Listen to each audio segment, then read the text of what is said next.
So welcome to the step 10 of 40 days to financial transformation. Well हम बात कर रहे हैं राहुल की, जो कि एक मिडिल क्लास फैमिली से बिलोंग करता है, 18 साल का लड़का है, पर उसे फाइनेंशियल लेवरेजिंग सीखने की क्या जरूरत है। अब ये फाइनेंशियल लेवरेजिंग जो लिखा है ये आपका ना लाइफ में बहुत काम आने वाला है। अब लेवरेजिंग का मतलब क्या होता है, आज इसे हम डिटेल में समझेंगे। हमने बात करी थी कि राहुल को कुछ इन्वेस्टर्स मिल सकते हैं जो उसके आइडिया में इन्वेस्ट कर सकते हैं। सो ये इन्वेस्टमेंट लेना, उधार पे पैसे लेना, लोन लेना, इसकी क्या जरूरत है। सी देखिए, जब हम अमीर बनने की बात करते हैं तो बेसिकली आपको तीन तरीके समझ आएंगे। मैं तीनों तरीके आपको समझाने की कोशिश करता हूं। तो अगर आपको अमीर बनना है तो सबसे पहला और सबसे जो आसान तरीका लोगों को समझ आता है वो ये होता है कि पैसा कमाओ, अर्न करो और अपने ही पैसे को इन्वेस्ट करो, जो कि बहुत अच्छा तरीका है। इसके ऊपर अभी हम बात करने वाले हैं। सो ये तरीका ज्यादातर लोग समझते हैं, डिटेल में समझते हैं कि हमें पैसे कमाने, हम ज्यादा पैसे कमाएंगे तो हम अमीर हो जाएंगे। बिल्कुल ठीक है। दूसरा तरीका होता है कि आप लोन पर पैसा लो। अब हमें खासकर मिडिल क्लास फैमिलीज में क्लियरली बचपन से समझाया जाता है कि लोन बेकार चीज है, लोन नहीं लेना चाहिए।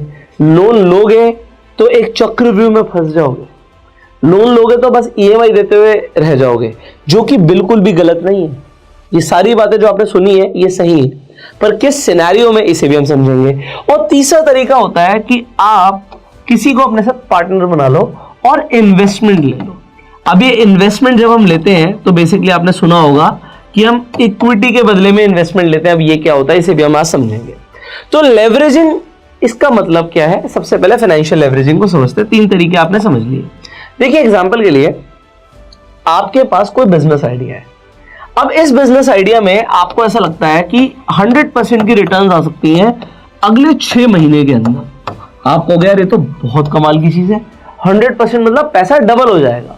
सो अगर आपके लिए, एग्जाम्पल के लिए, आपके पास 10 लाख रुपए हैं और अगर आपको ऐसा लगता है कि यार एक बिजनेस करेंगे, इसमें 10 लाख लगेंगे, या कोई इन्वेस्टमेंट है इसमें 10 लाख रुपए लगेंगे, और मुझे कन्विक्शन है, इस बिजनेस आइडिया के ऊपर कन्विक्शन है, इन्वेस्टमेंट के ऊपर हमें कन्विक्शन है कि भाई 6 महीने के अंदर ये 10 लाख रुपया 20 लाख रुपए हो जाएगा। सो आपको यार ये तो बहुत कमाल की चीज है। बट लेवरेजिंग कहां से काम आती है। लेवरेजिंग तब काम आती है जब आपको पता है कि ऐसा हो सकता है, इसके चांसेस बहुत ज्यादा है। तो आप क्या करते हो, आप नंबर 1 आप लोन ले सकते हो। अगर आप लोन लेते हो तो क्या हो सकता है, लोन लेके हो सकता है आपके पहले 10 लाख थे, आपने बैंक से 40 लाख का और लोन ले लिया, अब आपके पास हो गए 50 लाख रुपए। मैं आपको इसका रियल लाइफ एग्जांपल एक नहीं 2 दूंगा, तो मैं आपको 2 रियल लाइफ एग्जांपल देने वाला हूं। सो 50 लाख रुपए हो गए आपके पास। और अगर मान लेते हैं आपका आइडिया काम किया और 6 महीने के अंदर ये 50 लाख रुपए हो गए 1 करोड़ रुपए, तो आपने बैंक के 40 लाख रुपए उन्हें वापस कर दिए और कुछ ब्याज भी दे दिए, और आपके 10 लाख रुपए आपके पास थे, है ना। तो माइनस कर लेते हैं इन 1 करोड़ रुपए में से। सबसे पहले तो बैंक के आपको 40 देने, है ना, और 10 तो आपके पास थे, बचे 50। कुछ इंटरेस्ट वगैरह दोगे तब भी आपके पास तकरीबन 40-45 लाख रुपए ज्यादा ही बच जाएगा। तो ये आपके पास आ गया। अब ये कितने गुना हो गया, यहां पर आप कमा रहे थे 10 लाख, और मैं कहता हूं आपको बहुत हैवी इंटरेस्ट में भी पैसा मिला, तब भी आपने 10 की जगह कमा लिए 40 लाख। ये होता है लेवरेजिंग का फायदा। आपने यहां पर, जब मैं लोन की बात कर रहा हूं, आपने अश्विनी ग्रोवर जी का नाम सुना होगा। उन्होंने जोमेटो के आईपीओ में पैसा लगाया, आपको पता लगा, उनको प्रॉफिट हुआ। भाई जब आईपीओ में हम पैसा लगाते हैं तो रिस्क डेफिनेटली होता है, बट अगर लिस्टिंग गेन्स अच्छे मिल गए तो हमें प्रॉफिट भी हो सकता है। उन्होंने, आपने सुना होगा कि एक उनकी कॉन्वर्सेशन भी बहुत वायरल हुई थी, जब वो किसी कोटक के एम्प्लॉय से बात कर रहे थे और कोटक ने उनका लोन रिजेक्ट कर दिया था। Hello, hi sir, how are you. हाँ जी, sorry, I don't know sir what you're saying. You don't know what I'm saying.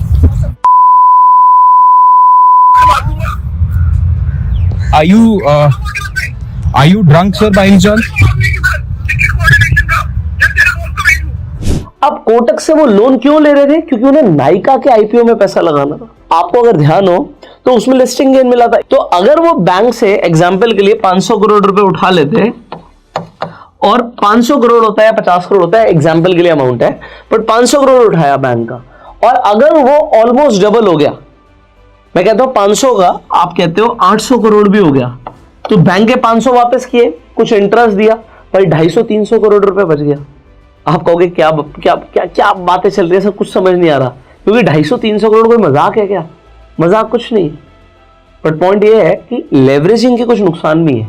अगर ये उल्टा पड़ जाता तो लिस्टिंग गेन अगर आपको पॉजिटिव नहीं मिलता तो, ये आपने लोन लिया और लिस्टिंग गेन मिला ही नहीं, उल्टा आप कहते हो कि जो आईपीओ है वहां पर जब खुला तो लोगों का नुकसान हो गया।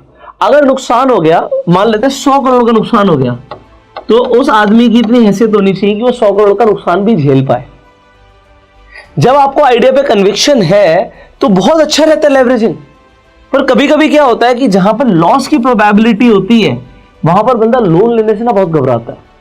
उसे समझ आता है यार ये लोन रिस्की भी हो सकता है मेरे लिए, अगर ये बैकफायर कर गया तो शायद ये लॉस जो है वो बहुत बड़ा भी होगा और शायद मैं इसे बियर भी ना कर पाऊं। फिर आती है एक तीसरी सबसे स्मार्ट मूव, जो आज की डेट में आप शार्क टैंक पर देख रहे हो, बहुत सारे लोग ऐसा कर भी रहे हैं, जो कि होता है इन्वेस्टमेंट लेना। जब हम इन्वेस्टमेंट लेते हैं तो ये किस तरीके से काम करता है, मैं बहुत सिंपल टर्म्स में आपको समझाता हूं। आपको ये पता लगता है, मैं जहां रहता हूं, आप जहां पे रहते हैं, या राहुल जहां पे रहता है, तो राहुल के बगल वाला जो घर है वो फैमिली डिस्प्यूट की वजह से सिर्फ 1 करोड़ का बिक रहा है। 1 करोड़ का एक घर बिक रहा है, फैमिली में डिस्प्यूट हो गया, भाई भाई भाई में लड़ाई हो गई, वो घर बेच रहे हैं, 1 करोड़ रुपए का बेच रहे हैं। 1 करोड़ रुपए का एक लैंड आपको मिल रहा है, एक घर मिल रहा है। चलिए, अब वो रियल एस्टेट की जो वैल्यू है आपको पता है वो तो 2 करोड़ है। राहुल ने कुछ टाइम पहले, उसके फादर ने पता किया था, उसे राहुल को पता लगा कि जो उनके घर की वैल्यू है वो तकरीबन 2 करोड़ रुपए है, और 2 करोड़ में उनका घर बिक सकता है एग्जांपल के लिए। पर बगल वाला ही घर, बिल्कुल साथ वाले घर, सेम साइज सेम लोकेलिटी, वो फैमिली डिस्प्यूट की वजह से 1 करोड़ का बिक रहा है। अब अगर राहुल के पास अपॉर्चुनिटी के साथ साथ पैसा हो तो राहुल को यह पता है कि यार ये 1 करोड़ का खरीद के इसे कल को 2 करोड़ या आसपास की वैल्यू में बेचा जा सकता है। तो कितने का फायदा है? 1 करोड़ का फायदा है। बट अगर राहुल के पास पैसे होंगे तभी तो वो ये कर पाएगा। अब राहुल की अगर प्रोफाइल, अब राहुल तो 18 साल का लड़का है, तो उसे तो कोई लोन देगा ही नहीं, क्योंकि अभी कोई सिविल स्कोर नहीं है, कुछ है ही नहीं, उसकी इनकम नहीं है, तो लोन नहीं मिलेगा। और लोन नहीं मिलेगा तो दूसरा अपॉर्चुनिटी क्या है राहुल के पास, कि अगर राहुल कहीं से इन्वेस्टमेंट ले आए, अगर उसे राइट इन्वेस्टमेंट मिल जाए तो शायद कुछ हो सकता है। ये एक आइडिया है। इस तरीके से अगर राहुल को एक इन्वेस्टर मिल जाए, मैंने बोला था कि राहुल ऐसे सर्कल में जाना शुरू कर दिया राहुल ने, जहां पर उसके आसपास अमीर लोग हैं। अब अमीर लोगों के पास पैसा है और वो अपॉर्चुनिटी ढूंढते हैं, और राहुल कहता है कि यार एक ऐसी डील है मार्केट में जो 50% वैल्यूएशन मिलती है। जनरली 50% पे नहीं मिलती है चीजें, मतलब एक सिनेरियो है, ये हो सकता है 1.5 करोड़ की चीज 1 करोड़ में मिल रही हो, इतना हो सकता है। बट जनरली 50% पे रियल एस्टेट बहुत कम आती है, बट आती है, ऐसा नहीं कि नहीं आती। तो 1000 में से आप कह सकते हो 5-10 डील ऐसी हो भी सकती हैं जिसमें 50% की आपको सीधा सीधा एप्रिसिएशन मिल जाए, अगर आपको वो डील मिल जाती है तो। बेसिकली ये कब हो जाता है, ये 50% वाली डील जब मार्केट में आपको मिलेंगी ना, ये जो बैंक की डिस्प्यूटेड प्रॉपर्टीज होती हैं, जो लोग बैंक से लोन लेके प्रॉपर्टी ले लेते हैं।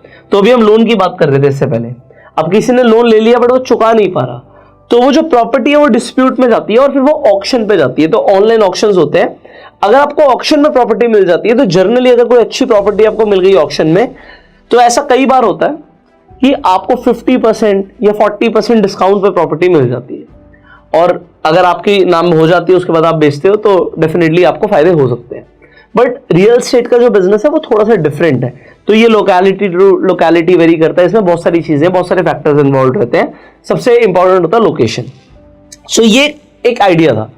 अब अगर राहुल ने किसी को पिच किया कि ऐसा है जी, एक ऐसी डील है, मैं आपको बता सकता हूं, 1 करोड़ की चीज है और वो 2 करोड़ की वैल्यू रखती है, तो सीधा सीधा 1 करोड़ का प्रॉफिट है, और हम अगले 3 से 6 महीने के अंदर इसमें 1 करोड़ का प्रॉफिट जनरेट कर सकते हैं। अब राहुल कहता है कि जी मैं इन्वेस्टमेंट नहीं कर सकता, इन्वेस्टमेंट आप करेंगे, मैं आपको डील बताऊंगा, आपकी मीटिंग कराऊंगा, सब कुछ कराऊंगा, बट प्रॉफिट का 10% मैं लूंगा। फेयर डील, 10% मैं लूंगा। 1 करोड़ का 10% होता है 10 लाख रुपए। आपको लग रहा होगा मैं क्या बातें कर रहा हूं, बट मैं ना आपको जेन्युइनली बता रहा हूं, ऐसा मार्केट में होता है। रियल एस्टेट मार्केट में ना जो डीलर्स होते हैं, बेसिकली उन्हें पता होता है कि कौन सी प्रॉपर्टी अंडर वैल्यूड प्राइस में आई हुई है। वो इन्वेस्टर को इस तरीके से कन्विंस करके इन्वेस्टमेंट करवा भी देते हैं। और ये 10% मैंने एक बहुत छोटा अमाउंट लिखा है, इससे बड़े बड़े अमाउंट्स में भी बातें हो जाती हैं, because it is a very personalized business. So ये जो बिजनेस है वो 1-to-1 रिलेशंस के ऊपर बहुत ज्यादा वर्क करता है, तो जिसके जो रिलेशंस है उसके ऊपर मैटर करता है। Rahul can actually earn 10 lakh rupees this way. अब इसमें क्या हुआ, राहुल ने एक बिजनेस पार्टनर बनाया। मान लेते हैं राहुल के पास आधा ही पैसा था, राहुल के पास 1 करोड़ नहीं था, 50 लाख था, उसे 50 लाख की जरूरत है। और उसने किसी को कन्विंस किया कि वो भी 50 लाख रुपीस राहुल के साथ इन्वेस्ट कर दे। आपको पता है ना, एक प्रॉपर्टी को एक आदमी, 2 आदमी, 3 आदमी मिलकर भी खरीद सकते हैं। सो जो ओनर होगा, जब आप रजिस्ट्री कराने जाएंगे तो 3 ओनर हो जाएंगे एक प्रॉपर्टी के, उसमें लिखा जाएगा कि इसका कितने % शेयर है। सो एक प्रॉपर्टी के मल्टीपल ओनर्स भी हो सकते हैं, तो राहुल को ये चीज भी पता है। और इस तरीके से राहुल ने किसी को पार्टनर बनाया। बट इसमें फायदा क्या हुआ, अभी अगर राहुल के पास सिर्फ 50 लाख थे तो वो प्रॉपर्टी खरीद ही नहीं सकता था, तो प्रॉफिट हो ही नहीं सकता था। पर किसी को 50% पार्टनरशिप देने के बाद व्हाट हैपेंड, हुआ क्या, 1 करोड़ का प्रॉफिट हुआ, दोनों को अपनी अपनी इन्वेस्टमेंट पे 100% की रिटर्न्स मिली। This is something, this is the power of leveraging. अब इसके ऊपर मैं आपको रियल लाइफ एग्जांपल देता हूं। आपने वेदांता ग्रुप के चेयरमैन के बारे में सुना होगा। मैंने आपको बोला था कि ऐसे लोगों के सर्कल में जाओ जो लोग अमीर हैं। तो वेदांता ग्रुप के जो चेयरमैन है उनका नाम है अनिल अग्रवाल जी। इन्हें मेटल किंग भी कहते हैं, बिलियनर आदमी, आपको पता है। शेयर मार्केट में शेयर भी आपको वेदांता का मिल जाएगा। मैं यहाँ पे ये बताना चाहता हूं कि एक बार इनकी मुलाकात हुई धीरूभाई अंबानी जी से। अब जब धीरूभाई अंबानी के सर्कल में आए तो उस टाइम पे ना इन्होंने माइनिंग बिजनेस शुरू करना था। माइनिंग बिजनेस के लिए इन्हें पैसे चाहिए थे, उनके पास पैसे नहीं थे। तो अनिल अग्रवाल जी को तकरीबन 50 लाख रुपए की जरूरत थी उस टाइम पे। धीरूभाई अंबानी जी ने पैसे नहीं दिए। यही समझने की जरूरत है आपको। आपको क्या लगता है कि आपको अमीर लोग मिलेंगे और वही पैसा दे देंगे? जरूरी नहीं कि वही पैसा दें। पर धीरूभाई अंबानी ने क्या बोला अनिल अग्रवाल जी को, उनका आइडिया सुना, उन्हें लगा पोटेंशियल, उन्होंने कहा कि शाम को ना पार्टी है, पार्टी में आ जाओ। तो धीरूभाई अंबानी ने अग्रवाल साहब को इनवाइट कर लिया पार्टी में। अब पार्टी में अंबानी साहब ने अपने बैंकर से मिलवाया अग्रवाल साहब को, और बैंकर को समझ आ गई बात, धीरूभाई अंबानी जी की रेपुटेशन भी थी, और यहां पर अग्रवाल साहब को 50 लाख का लोन मिल गया। यह फायदा होता है कनेक्शंस बिल्ड करने का लाइफ में। आपको लाइफ में आगे बढ़ना है, डेफिनेटली आपके पास कुछ पैसा होगा जो आप कमाओगे, जो कि बहुत अच्छी बात है। पर अगर आपको अपॉर्चुनिटी मिलती है कोई, और उसके लिए आपको लोन लेना पड़ता है या किसी को पार्टनर बनाना पड़ता है, इन्वेस्टमेंट लेनी पड़ती है, तो इसमें कोई बुराई नहीं है। ये आपको माइंड से निकालना पड़ेगा। अब क्योंकि मिडिल क्लास फैमिलीज में हमेशा से बताया जाता है लोन मत लो। मैं आपको एक और रियल लाइफ एग्जांपल देता हूं। सो मेरा एक फ्रेंड है, उसने एक रियल एस्टेट अपॉर्चुनिटी डिस्कवर करी जस्ट आफ्टर द लॉकडाउन। तो लॉकडाउन खत्म ही हुआ था, मार्केट में रियल एस्टेट में थोड़ी सी शांति थी। उसने एक अपॉर्चुनिटी देखी कि भाई एक प्रॉपर्टी मिल रही है जो कि सिर्फ 5 करोड़ की मिल रही है, बट उसकी लोकेशन A1 है, 5 स्टार लोकेशन एकदम, और 5 करोड़ की प्रॉपर्टी है। और ये प्रॉपर्टी आज की ही डेट में तकरीबन 6, 6.5, 7 करोड़ की वैल्यू रखती है। मतलब 1.5-2 करोड़ रुपए इस पे ऊपर आज ही मिल सकता है अगर इसे कोई खरीद ले तो। अब आप कहोगे ऐसी चीज जो 1.5 या 2 करोड़ महंगी बिक सकती है तो 5 में क्यों मिल रही है? होता क्या है, रियल एस्टेट के अंदर ना इतनी लिक्विडिटी नहीं होती है जैसे शेयर मार्केट में होती है। आपको रिलायंस का या टाटा मोटर्स का शेयर बेचना है तो आप बस अपना सौदा लगाते हो और लिमिट ऑर्डर एग्जीक्यूट हो जाता है, मार्केट ऑर्डर एग्जीक्यूट हो जाता है। रियल एस्टेट में ऐसा नहीं होता। तो बायर जरूरी नहीं कि एकदम से आ जाए, हो सकता है 1 महीने में मिले, हो सकता है 1 साल में मिले, हो सकता है 1 हफ्ते में मिले। तो डिपेंड करता है कि कितने टाइम में बायर मिल रहा है। तो अपॉर्चुनिटीज आती हैं, किसी को पैसे की जरूरत है, 5 करोड़ की चीज मिल रही है। अब उसके पास पूरे पैसे नहीं थे। उसने क्या किया, उसके पास 3 करोड़ रुपए थे, उसने 2 करोड़ का लोन अप्लाई किया। अब कमाल की बात, उसकी इन्वेस्टमेंट्स इतनी ज्यादा थी और उसके ऑलरेडी लोन चल रहे थे, तो बैंक ने उसका लोन रिजेक्ट कर दिया। अब बैंक ने लोन रिजेक्ट कर दिया। देखो, बैंक हमेशा लोन तब देने के लिए रेडी होता है जब आपको पैसे की जरूरत नहीं होती। जब आपको एक्चुअल में जरूरत होती है ना, तो बैंक लोन नहीं देता। कई लोगों के साथ ऐसा, अगर आपको लगा हो आपका ऐसा एक्सपीरियंस है तो कमेंट करके बताइएगा। So bank is always ready to give you the loan when you do not need it. So उसका लोन रिजेक्ट हो गया भाई। अब उसके पास 2 अपॉर्चुनिटी थी। पहली अपॉर्चुनिटी, वो किसी से इन्वेस्टमेंट ले और पार्टनर बनाए, जो अभी मैंने एग्जांपल दिया था, बट उसने ये नहीं किया। उसने कहा यार मेरा इस बैंक से लोन रिजेक्ट हो गया, मैं थोड़े हायर इंटरेस्ट रेट पे किसी और बैंक से अप्लाई करता हूँ। अब हायर अगर आप रेट ऑफ इंटरेस्ट देने के लिए रेडी हो, मतलब आप रिस्क ज्यादा ले रहे हो, आप ज्यादा रेट ऑफ इंटरेस्ट पे ले रहे हो, मतलब महंगा लोन उठा रहे हो मार्केट से, तो आपको लोन मिलने के चांसेस हो जाएंगे ज्यादा। तो उसे 2 करोड़ का लोन मिल गया दूसरे बैंक से थोड़े ज्यादा रेट ऑफ इंटरेस्ट पे। बेसिकली क्या होता है, एनबीएफसीज भी फाइनेंस कर देती हैं, बट वो बहुत ज्यादा आपसे चार्ज करती हैं, यहाँ पर रेट ऑफ इंटरेस्ट ज्यादा होता है। अब उसने कहा ज्यादा छोड़ो, मुझे ये लेना है। अब उसको ना कई सारे लोगों ने मना किया, यार इतना महंगा लोन क्यों ले रहा है, ऐसी भी क्या चीज है, बट उसने कहा नहीं ये चीज नहीं छोड़नी। उसने 5 करोड़ की चीज ले ली, कैसे भी करके चीज ले ली। अब 5 करोड़ रुपए की सिर्फ चीज नहीं पड़ती। जब आप कोई रियल एस्टेट खरीदते हो तो आपको 5 से 7%, 5% मतलब अगर आप फीमेल के नाम पे ले रहे हो, 7% अपने नाम पे या कंपनी के नाम पे ले रहे हो, तो 7% तक की स्टैंप ड्यूटी भी पे करनी पड़ती है। तो उसने वो भी पे करा और what ever he did, broker को भी पैसे दिए, तो उसका काफी खर्चा हुआ। काफी खर्चे के बाद मैं कहता हूं 5.5 करोड़ की भी उसे प्रॉपर्टी पड़ी एग्जाम्पल के लिए, ठीक है, 5.5 करोड़ रुपए उसका लग गया। आपको 5.5 करोड़ की प्रॉपर्टी पड़ गई सर, ठीक है, उसने खरीद ली। आज उसने वो प्रॉपर्टी बेची नहीं है, वो रिकवर कर गया। वो आज भी, मुझे भी एग्जैक्टली मैं जानता हूं उस फ्रेंड को, तो आज भी ईएमआई दे रहा है। ऑल्दो उसने क्या किया, पहले लोन महंगा लिया था, उस टाइम पे उसे दूसरे बैंक नहीं दे रहे थे, बट कुछ टाइम में उसने ना अपना लोन ट्रांसफर करा लिया उस बैंक में जो मतलब सस्ते रेट ऑफ इंटरेस्ट पे लोन दे रहा था। तो लोन का इंटरेस्ट सस्ता करा लिया, पर आज उसकी प्रॉपर्टी 5.5 करोड़ की नहीं, 13 करोड़ की हो गई है। और अगर आज वो 13 करोड़ का बेचना चाहे तो आराम से उसकी 13 करोड़ की प्रॉपर्टी बिक जाएगी। कितने टाइम ड्यूरेशन में? 2.5 साल, 2, 2.5, 3 साल जो भी हुआ है। मैं 3 साल का भी अगर एक एस्टिमेशन ले लूं, 3 साल के अंदर उसका 5 करोड़ डबल से ऊपर हो गया। अब आप समझो मेरी बात को, बैंक का लोन अगर उसने दे भी दिया, भाई 2 की जगह 2.5 करोड़ भी बैंक को दे दिए, तो अगर आप 13 करोड़ में से 2.5 करोड़ माइनस करोगे तो आपके साथ सामने 10.5 करोड़ बचता है। उसमें से उसका 3 हटा दो तो 7.5 सीआर का प्रॉफिट। ये प्रॉफिट जो है ना, this is capital gain. Capital के ऊपर पैसा बढ़ गया। आपको समझना पड़ेगा कि इनकम बेसिकली आपको 2 तरीके की आएगी। एक आपको आती है कैपिटल गेन। मैंने आपको बताया था कि मिडिल क्लास फैमिलीज में ना कैपिटल गेन्स नहीं समझाए जाते। जो अमीर लोग अमीर बनते हैं ना, वो इस तरीके से जंप ले लेते हैं। आप समझो 7.5 करोड़ एक आम आदमी को कमाने में उसकी जिंदगी निकल जाएगी। ऐसा नहीं है कि आम आदमी के पास सेविंग में 2-3 करोड़ रुपए नहीं होते। अरे होते हैं यार। बैंक के एम्प्लॉयज की अगर आप बात करोगे ना, वो भी कंपाउंड कर करके, एसआईपी कर करके, म्यूचुअल फंड कर करके, अपने बोनस लाइफ टाइम जोड़ जोड़ के 2, 3, 4, 5 करोड़ रुपए की सेविंग कर लेते हैं, बट उनसे रिस्क नहीं लिया जाता। उनसे फिर और रिस्क नहीं लिया जाता। बट जो आदमी अमीर बन रहा है ना, वो लगातार अपॉर्चुनिटीज ढूंढता है। अब आप सोचो 7.5 करोड़ कमाने में, मैं स्टार्टिंग में आता हूं, मैंने आपको सबसे पहले बताया था 3 चीजें हैं, ठीक है, यहां पे देखो ध्यान से।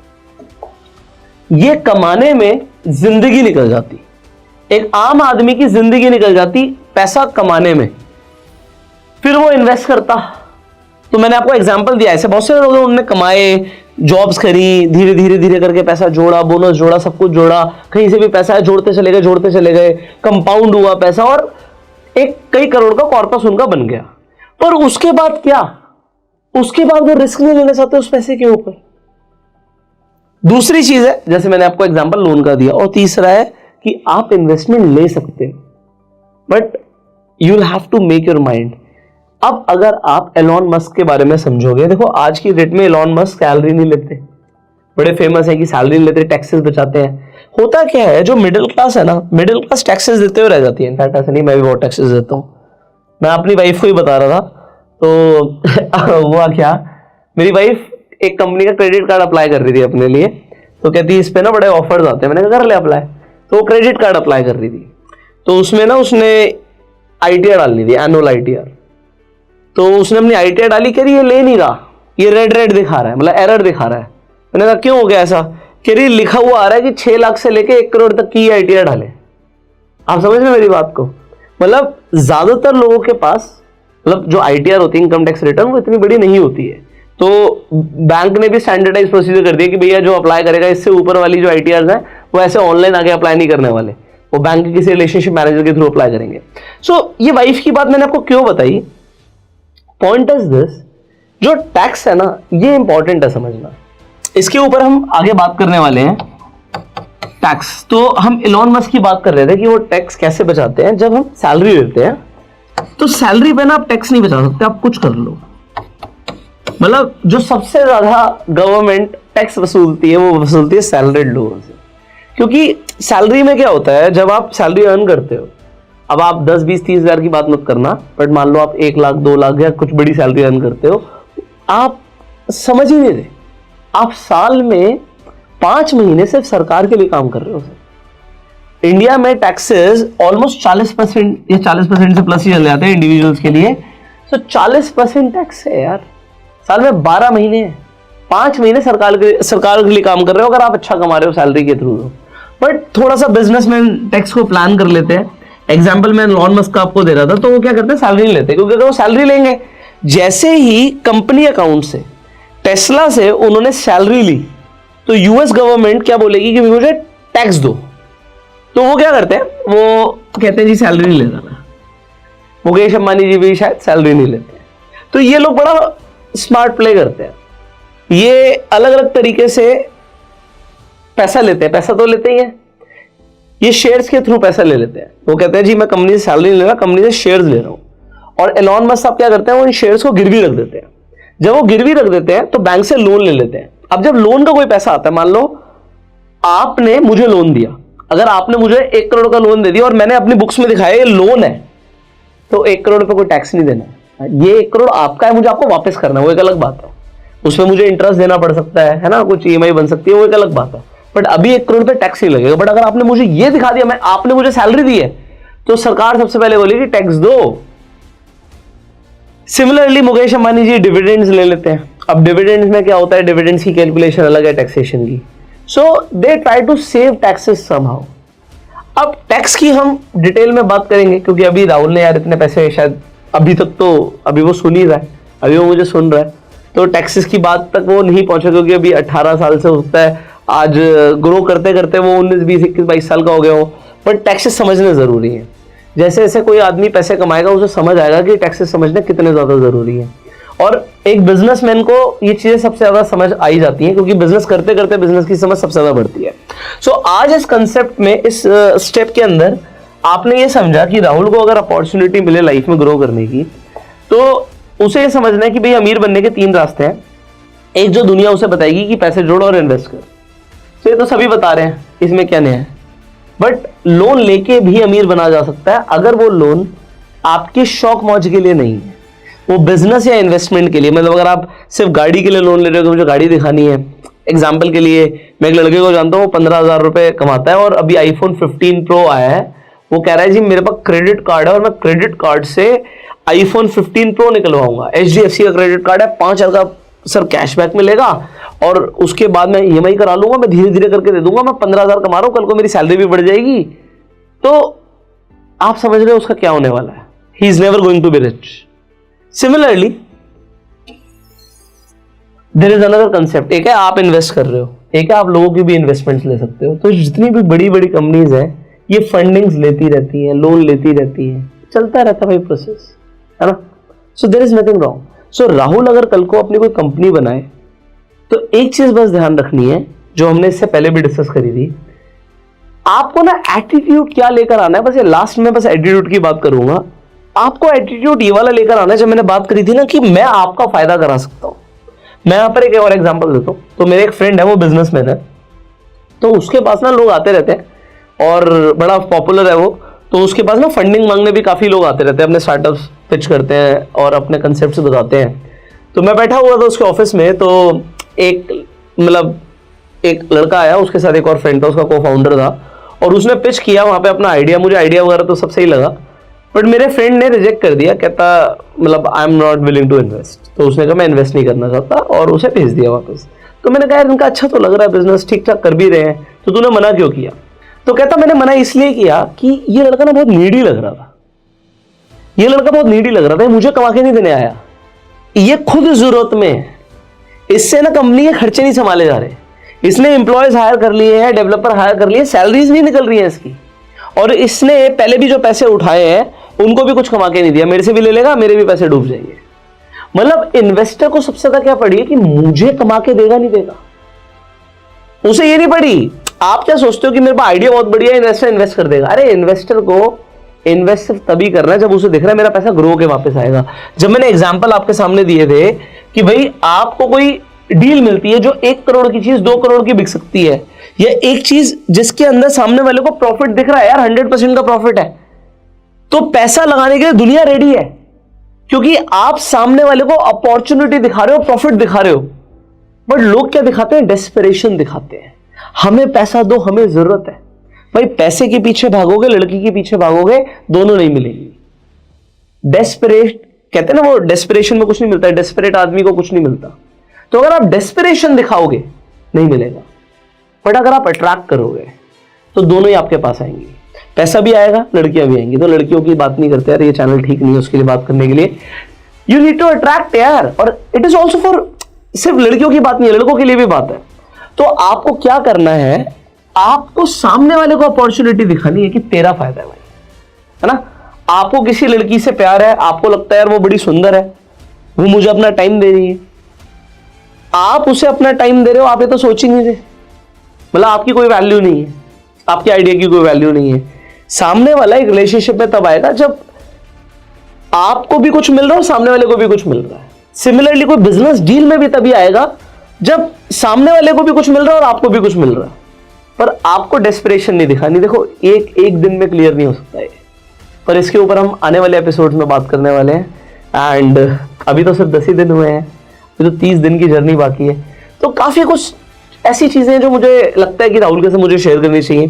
सी I am not the best, I am not the perfect, ये मुझे पता है, पर जितनी अंडरस्टैंडिंग मुझे फाइनेंस की है, बिजनेस की है, या मुझे लगता है कि पैसे के बारे में ये चीजें राहुल को पता होनी चाहिए, या मेरे यंगर सेल्फ को पता होनी चाहिए, मेरे छोटे भाई को पता होनी चाहिए, मैं वही बता रहा हूँ आप लोगों को। एंड आई होप आप लोगों को इस सीरीज में मजा आ रहा होगा, आपको सीखने को मिल रहा होगा। अगर आपको ये सीरीज वैल्यूएबल लग रही है, इसे शेयर कीजिए अपने सारे दोस्तों के साथ। आपका अगर फैमिली ग्रुप बना हुआ है तो उसमें शेयर कीजिए, आपका फ्रेंड्स सर्कल का ग्रुप बना हुआ है, स्कूल का ग्रुप बना हुआ है, शेयर कीजिए इस वीडियो को, सो दैट मैक्सिमम लोगों तक ये वैल्यूएबल इंफॉर्मेशन पहुंचे। आप प्लेलिस्ट का लिंक भी शेयर कर सकते हो, प्लेलिस्ट आपको एंड स्क्रीन पर मिल जाएगी।